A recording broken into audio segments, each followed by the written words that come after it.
بسم اللہ الرحمن الرحیم۔ السلام علیکم۔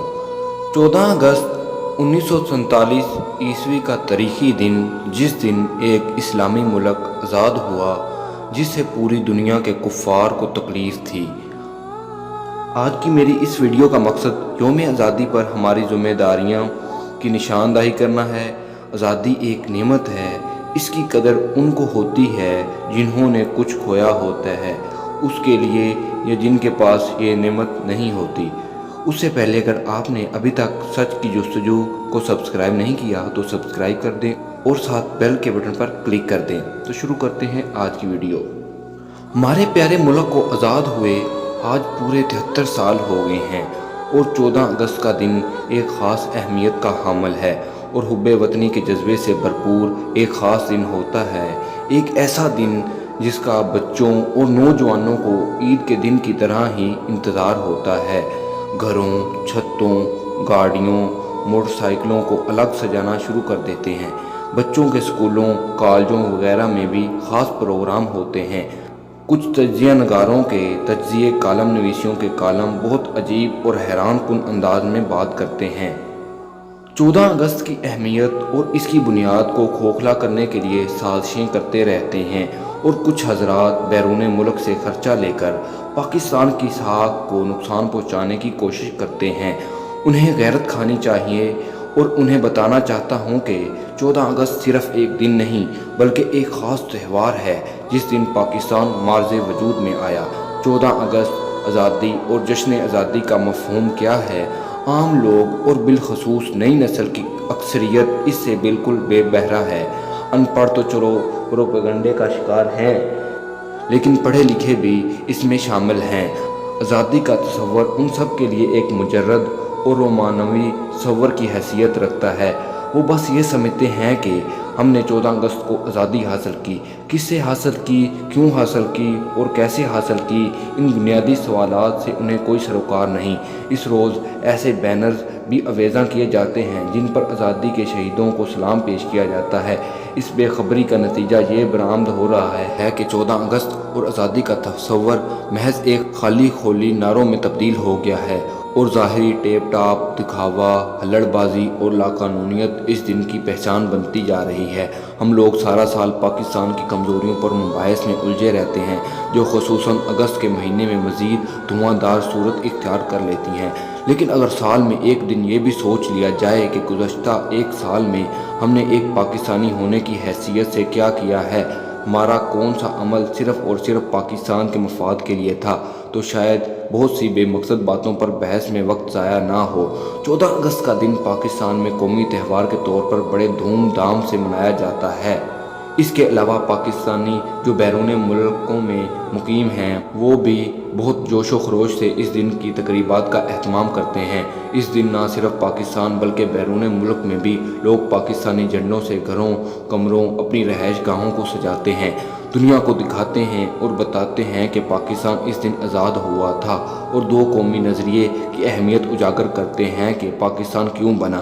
پاکستان بنانے کے لیے بزرگوں، نوجوانوں، بچوں یعنی مسلمانوں نے بہت قربانیاں دی ہیں۔ 14 اگست 1947 کا سورج برصغیر کے مسلمانوں کے لیے آزادی کا پیمبر بن کر طلوع ہوا تھا۔ مسلمانوں کو نہ صرف یہ کہ انگریزوں بلکہ ہندوؤں کے متوقع غلامی سے بھی ہمیشہ کے لیے نجات ملی تھی۔ آزادی کا یہ حصول کوئی آسان کام نہیں تھا، جیسا کہ شاید آج سمجھا جانے لگا ہے۔ نواب سراج الدولہ سے لے کر سلطان ٹیپو شہید اور آخری مغل تاجدار بہادر شاہ ظفر تک کی داستان ہماری تاریخ، حریت و آزادی کی لازوال داستان ہے۔ 1857 کی جنگ آزادی کے المناک واقعات بھی اسی سلسلے کی کڑیاں ہیں۔ 7 سمندر پار سے تجارت کی غرض سے آنے والی انگریز قوم کی مسلسل سازشوں اور مقامی لوگوں کی غداریوں کے نتیجے میں برصغیر میں مسلمانوں کی حکومتیں یکے بعد دیگرے ختم ہوتی چلی گئیں۔ اگرچہ مسلمان حکمرانوں اور مختلف قبائل کے سرداروں نے سر دھڑ کی بازی لگا کر اور جان و مال کی عظیم قربانیاں دے کر انگریزوں کو یہاں تسلط جمانے سے روکنے کے لیے ہر ممکن کوششیں کی تھیں۔ قائد اعظم محمد علی جناح رحمۃ اللہ نے کیا خوبصورت بات کی تھی۔ پاکستان اسی دن یہاں قائم ہو گیا تھا جس دن برصغیر میں پہلا شخص مسلمان ہوا تھا۔ حقیقت یہ ہے کہ برصغیر کے مسلمانوں نے کبھی بھی انگریز کی حکمرانی کو دل سے تسلیم نہیں کیا تھا۔ انگریزوں اور ان کے نظام سے نفرت اور بغاوت کے واقعات وقفے کے ساتھ بار بار سامنے آتے رہے تھے۔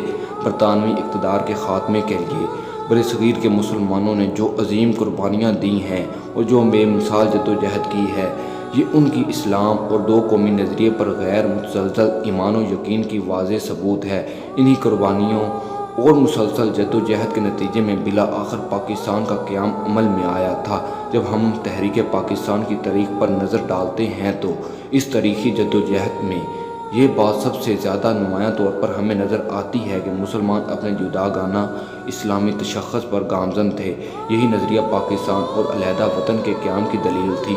ہر قسم کے جابرانہ و غلامانہ نظام سے بغاوت کر کے خالص اسلامی خطوط پر مبنی نظام حیات کی تشکیل ان کا مدعا اور مقصود تھا، جس کا اظہار و اعلان قائد اعظم محمد علی جناح نے بار بار اپنی تقاریر اور خطبات میں کیا تھا۔ یہی وجہ ہے کہ ہم دیکھتے ہیں کہ تحریک پاکستان کے دوران برصغیر کے کونے کونے میں لے کے رہیں گے پاکستان، بن کے رہے گا پاکستان، مسلم ہے تو مسلم لیگ میں آ، اور پاکستان کا مطلب کیا، لا الہ الا اللہ۔ یہ نعرے برصغیر کے مسلمانوں کی دلی جذبات کی حقیقی ترجمان تھے۔ عرصہ دراز سے غلامی کی زنجیروں میں جکڑے ہوئے مسلمانوں کو آزادی ملنے کی امید پیدا ہو گئی تھی۔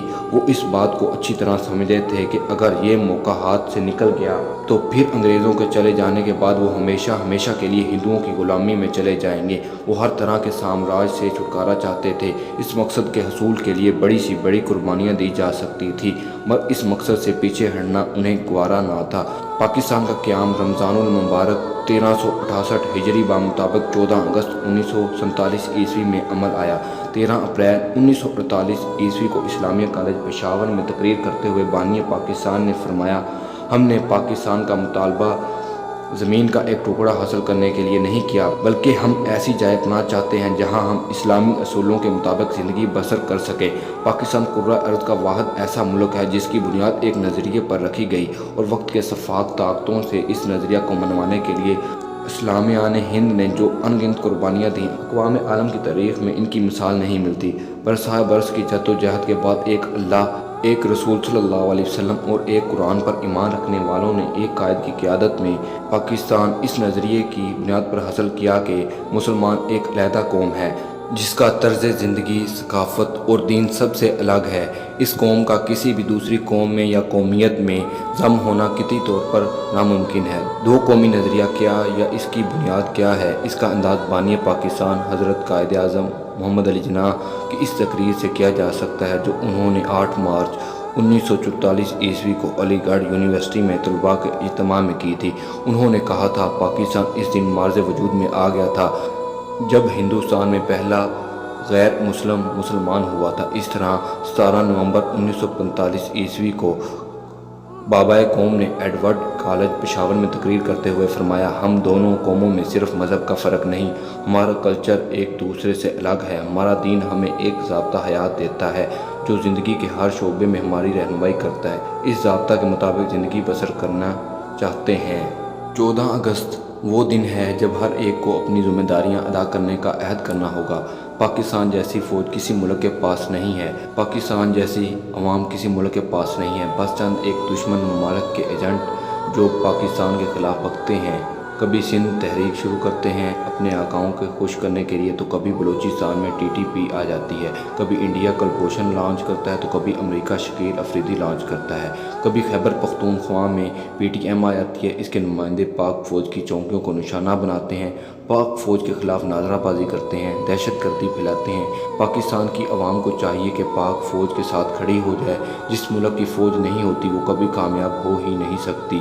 ہم سب کو آج پاکستان کی ترقی کے لیے کوشاں رہنا چاہیے اور ذمہ داریاں ادا کرنی چاہیے۔ اگر آزادی کی نعمت کو جاننا اور پہچاننا ہے تو فلسطین کی عوام سے پوچھو، غزہ کی عوام سے پوچھو، برما کی عوام سے پوچھو۔ اس لیے آزادی کی قدر کرو اور اپنے ملک کی ترقی کے لیے کوشاں ہو جاؤ۔ کہنے کے لیے تو بہت کچھ ہے مگر وقت کی کمی کی وجہ سے علامہ اقبال رحمۃ اللہ کے اشعار سے اجازت چاہوں گا۔ قید میں آیا تو حاصل مجھ کو آزادی ہوئی، قید میں آیا تو حاصل مجھ کو آزادی ہوئی، دل کے لٹ جانے سے میرے گھر کی آبادی ہوئی۔ دل کے لٹ جانے سے میرے گھر کی آبادی ہوئی۔ پاکستان زندہ باد، پاکستان پائندہ باد، وسلام۔ چینل کو لازمی سبسکرائب کریں اور ساتھ بیل آئیکن پر کلک کریں تاکہ آپ کو ہماری ہر آنے والی ویڈیو پر وقت مل سکے۔ اگر ویڈیو اچھی لگی ہے لائک کریں اور ساتھ کمنٹ سیکشن میں اپنی رائے کا اظہار ضرور کریں۔